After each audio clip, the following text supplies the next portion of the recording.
I've never had my own conference, so I thought I had to allow myself a costume change. But there's a reason for this, which is, I don't know about you, but I have two small kids, and when they go to a party, they think that the actual thing that really matters is what's in the goodie bag at the end.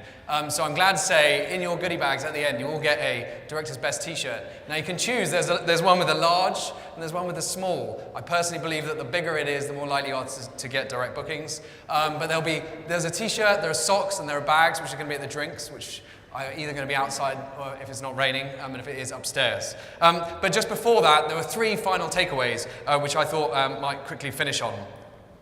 The first is, this isn't actually just, I don't believe, a fight for commission. That we need to address the pricing myth, and finally that 2016 is the year that it can all happen. So when I say it's not just a fight for commission, everybody when they talk about direct seems to be very focused on that for obvious reasons, right? It's an immediate pain.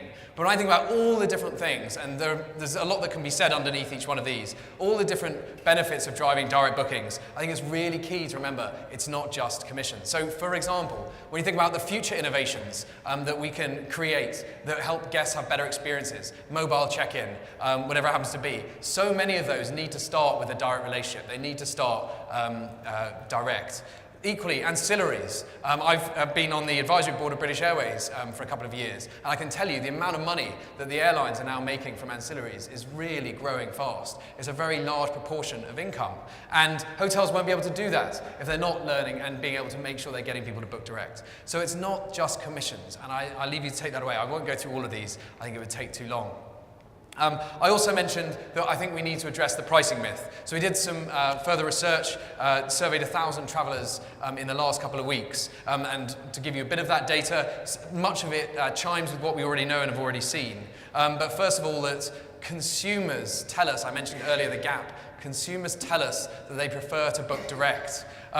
We actually surveyed OTA bookers and found that more OTA bookers are saying they believe they'll get a better experience with a hotel if they book direct. A higher number of people who book via the OTA actually believe they would have had a better experience or would get a better experience booking direct. And I mentioned earlier the research that showed 65% of guests on a meta search, if they see the same price direct or via a third party, would prefer to book direct. So we know that's what guests want, but they're not booking that way because they believe the OTAs are cheaper. So the same research we also found, if you ask someone who booked via an OTA, where do you find the best prices, they have absolutely no doubt. You know, vastly more people believe you're going to find the best prices on OTA, and that's why we need to address this pricing myth, because we know about parity. Even if parity goes, more likely prices will be cheaper on hotels. I must say there is a very interesting conversation to be had that we didn't get time for today around wholesalers and what different hotels and hotel groups are doing to address the passing on of FIT rates. But that's for another day.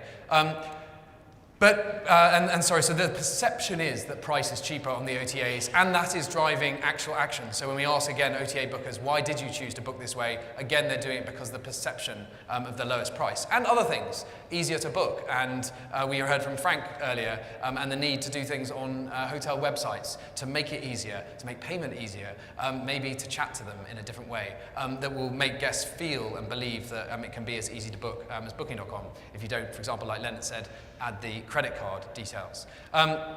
So is it time to offer other incentives, other reasons for guests to book direct? Well, one of the things we do with our sort of price check and with our other communications on hotel websites is often show, here are reasons to book direct. And I pulled out today 3 of my favorites over recent weeks that we've seen with some hotels.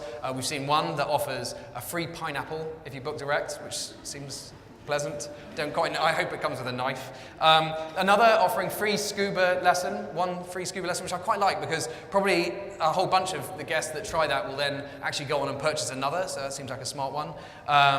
And the third one has lost me. A free foot massage at check-in, which seemed also a little bit more interesting than just a free glass of champagne. So I think there are a lot of things, a lot of innovations that hotels can try to do, which I think have 2 impacts, right? One is that it actually can be an incentive to book direct, but I think personally, more importantly, it's about, again, we're re-educating consumers here about what the hotels would prefer it, and the hotels treat those bookers in a slightly different way. But actually, when we ask people, I guess, when you ask people what would you like as an incentive, they don't think free pineapple. The key things that come up I guess unexpectedly, are a room upgrade if available. That feels like a real incentive. Savvy travelers realize that hoteliers treat different guests in slightly different ways. Free Wi-Fi, free breakfast, and other things.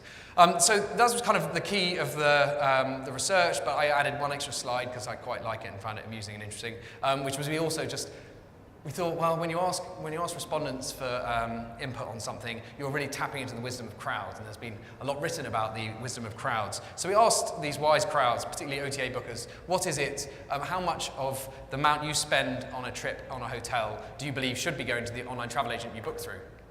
And interestingly, almost half of them said less than 5%, and another 30% said between 5 and 10. So if you ask the audience who got value and believe that they got value out of booking from an OTA, how much they think they should be paid for that, it is a little bit less than we see in the market. Now, there are many reasons why this number is not, correct, but it is what it is from a survey, and I couldn't resist, as I said. So I've talked about a couple of things. The final thing I mentioned was that I feel like now is the time. The reason why we decided to run the Direct Booking Summit here today, and then we have a US version in September in Washington, the reason why we did it is because it feels like this is a unique moment in time. That finally hotels around the world are standing up and saying, we would prefer you to book direct, we're going to start offering incentives to do that. And I think that's what can address this gap in consumer perception about price, and also get more of them to do what they say they would like to do, which is book direct. So I think 2016 is a really exciting time. That's why we're here. And so what I challenge you to do now as we stop for drinks is to make sure you go and speak to at least 2 or 3 more people before you leave, other hoteliers. Find out what they're doing, what's worked for them, whether it's meta, whether it's changes on their website. Get some tips from the other hoteliers here, and equally give a few, please. Think about what's been working for you and what you're planning to try next. And that's it from us. So hopefully there will be drinks. I'm looking around to be told where they're going to be. Well, it doesn't look like it's raining outside. I think outside here, Asad. Drinks? Yes, they're going to be here. So please join us for a drink. As I say, catch up with some other people and pick up your t-shirts and the rest. Oh yes, thank you. Javier. Thank you, Frank.